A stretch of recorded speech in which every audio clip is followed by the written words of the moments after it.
What's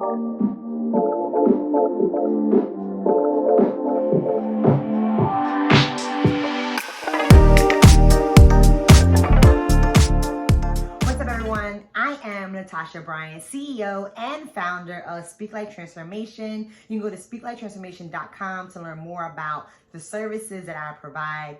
And I am your host right here on this YouTube channel, Speak Like Transformation. And I'm kicking off a new series. This series is called Unapologetic Living. And this series is all about how to live unapologetically, how to be able to show up as your true, authentic self and not feeling sorry about it.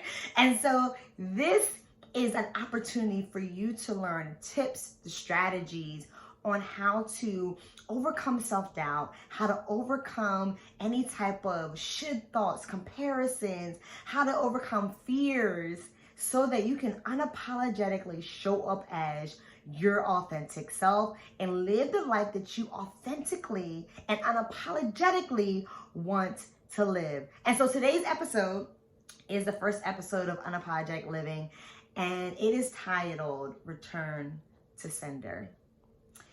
I was with a client and we were in a session. We were talking about her experience feeling rejected. And she was feeling this because often she feels like she has to prove that she's worthy because family, friends are often questioning her thought process, often challenging her decision making, and not really supportive of her. So she often feels rejected and working hard to prove that she is worthy enough. And so I was giving her this analogy of what it's like, you know, when you get a package and it wasn't the right package, it wasn't what you thought it was going to be, or it wasn't what you ordered, or you got what you received, but you didn't like it. So what do? You return it back to the sender. And that's how rejection feels. Rejection feels like someone is saying, return to sender. I don't want it. I don't like her. I don't like him. I don't like the version of him or her. I don't vibe with it. I don't understand it. It's not what I was expecting. Return to sender. And that's what rejection feels like. And so we're going to be talking about how to live unapologetically when it comes to rejection. And so part of that is accepting not being accepted. That's where the unapologetic comes from. Because when we are feeling rejected, we are so worried about being judged. We are so worried about how people perceive us, how people will receive us, that we end up doing a lot of things that apologize for who we are, that try to make up for who we are, to make people appreciate or identify, acknowledge who we are. And so we're working so hard as if how we're showing up, we need to be sorry for. We're working so hard to change and convince people's minds, or even change and convince ourselves, as if we should feel sorry for who we are. As if something's wrong with who we are authentically. And so today's episode is all about stopping that. So let's first talk about, well, what is this rejection and the apology that we feel ourselves experiencing when we feel rejected? And what's happening is we are engaging in, and you may be recognizing this too, where when you feel rejected, you might find yourself engaging in apology protective factors. Protective factors are things that we do, actions that we do to protect us from any type of emotional threat. And rejection is an emotional threat because nobody wants to feel rejected, right? And so we often engage in behaviors that help protect us from feeling rejected. And often those protective factors are apologizing. And not directly, I'm not directly saying, I'm sorry for who I am, right? But the actions are saying that something's wrong with me and I need to fix that. So I'm apologetic for how I'm showing up. And so I want to make up for that and show up the way you want me to show up. And that's why it's like an apology.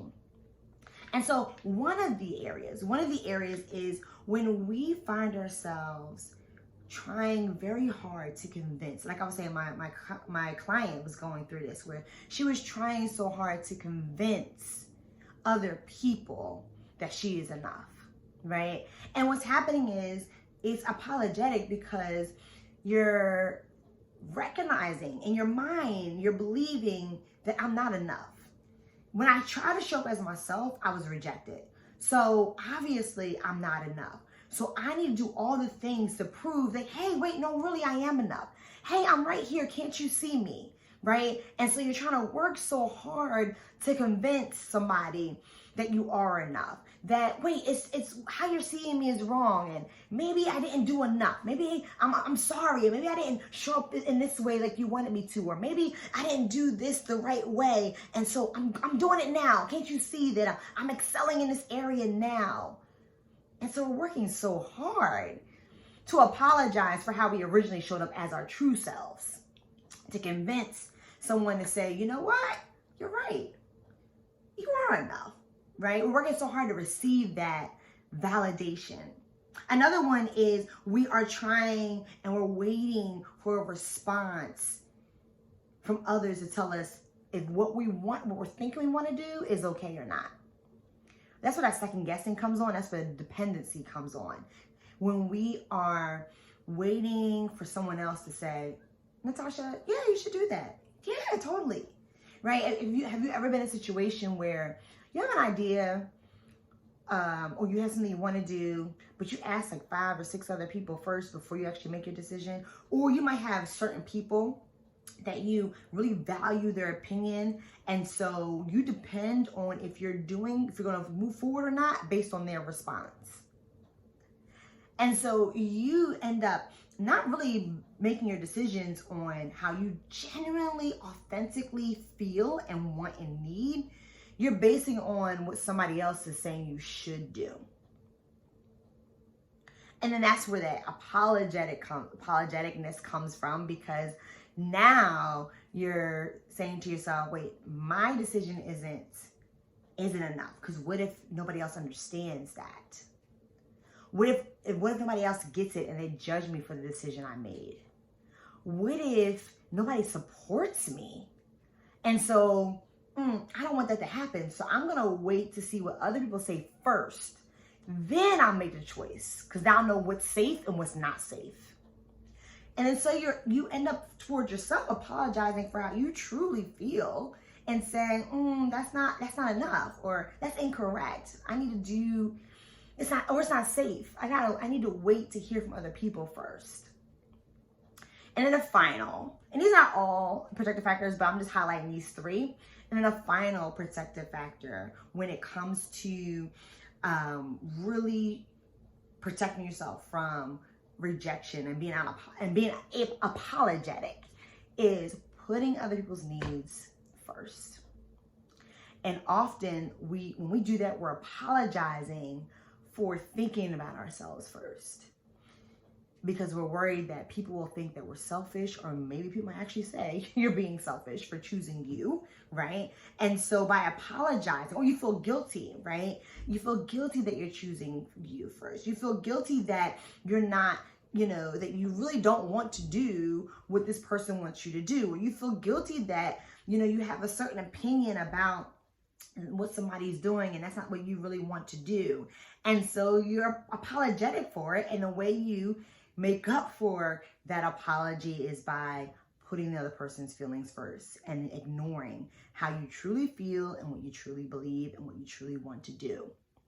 And so you put your feelings on the back burner and you make sure everybody else is good. You make sure everybody else is happy as a way to apologize, again, indirectly, not directly, but indirectly apologize for wanting something different, for believing in yourself, for wanting to prioritize yourself, for wanting to do something that could make somebody else feel uncomfortable, for wanting to say something that is out of the norm and other people would think is weird, or is out of your character from what people know you for, right?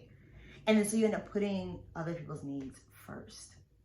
And so all those different ways, again, you're not directly saying I'm sorry. You're not directly apologizing, but it's a form of an apology indirectly, because what you're saying to yourself is, what I truly want or what I'm truly thinking isn't correct, it's wrong. and I shouldn't be thinking that way, or I shouldn't be feeling that way, because it can cause other people to feel discomfort. It could inconvenience other people. Other people may not agree. People might have a different opinion. And so because of that, I should be fixing how I show up. But let's talk about how to be unapologetic in all of this. Because if you notice what's happening, do you notice a pattern within these three different areas? The pattern is that you are immediately not feeling like you're enough.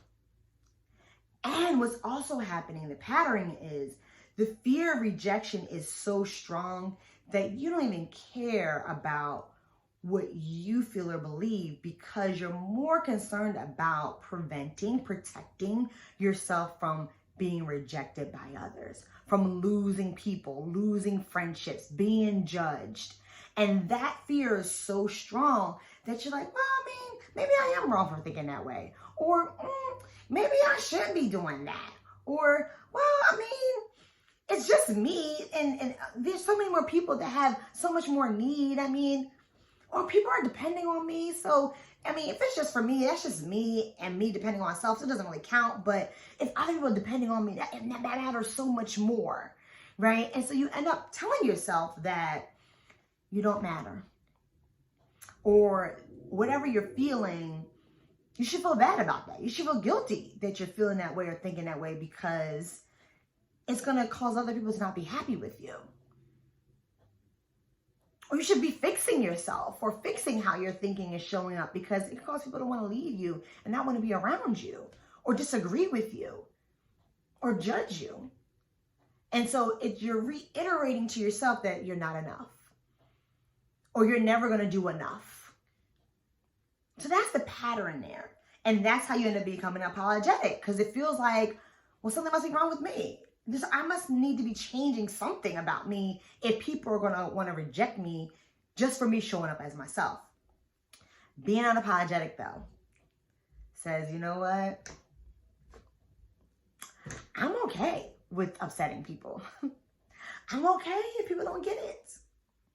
I'm okay if someone thinks I'm selfish, right? Unapologetic is saying, listen, not everybody's going to like me. Not everybody's going to get it. Not everybody's going to agree. And I'm okay with that. And that's when you get to a place where you accept not being accepted.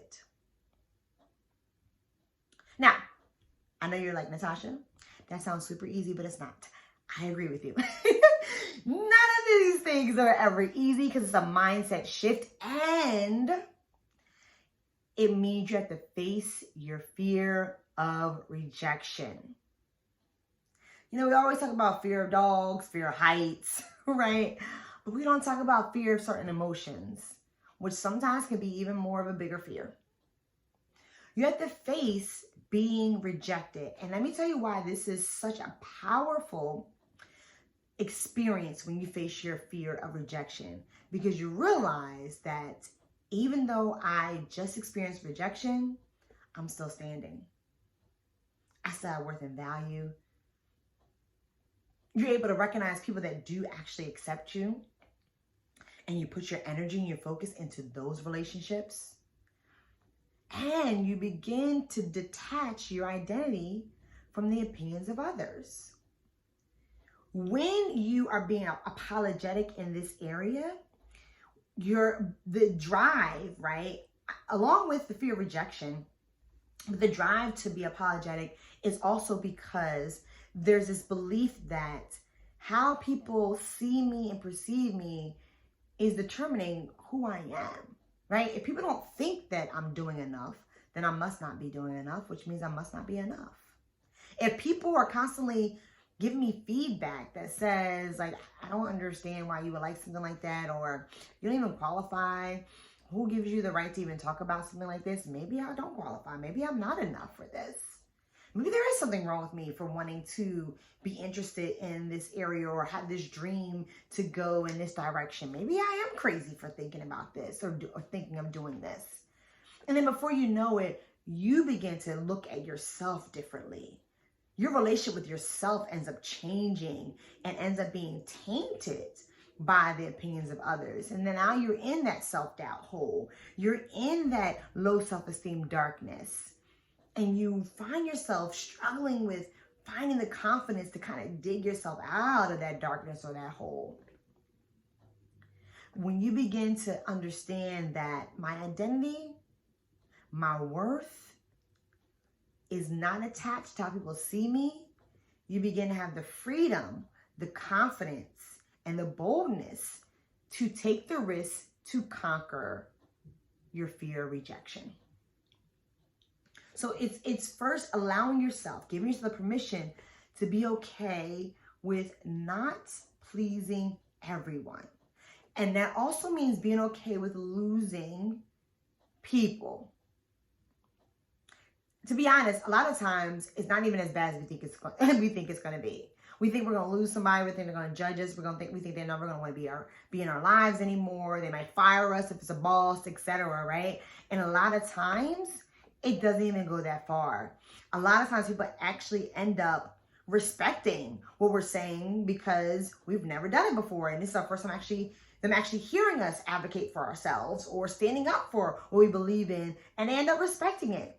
You might still get some pushback, but then the more you stand up for yourself, the more people are like, oh, okay, well, that's how you feel. Do you, right? But sometimes we become so scared that we become very passive. That passiveness just reinforces the fear, because at this point, there's nothing proving that if I say what I want to say, if I show up as myself, they're still going to be there. There's nothing proving that to be true. But when you show up unapologetic, it doesn't matter, because you end up really filtering and recognizing who I really need to spend my energy on, who I really need to allow in my space and in my life.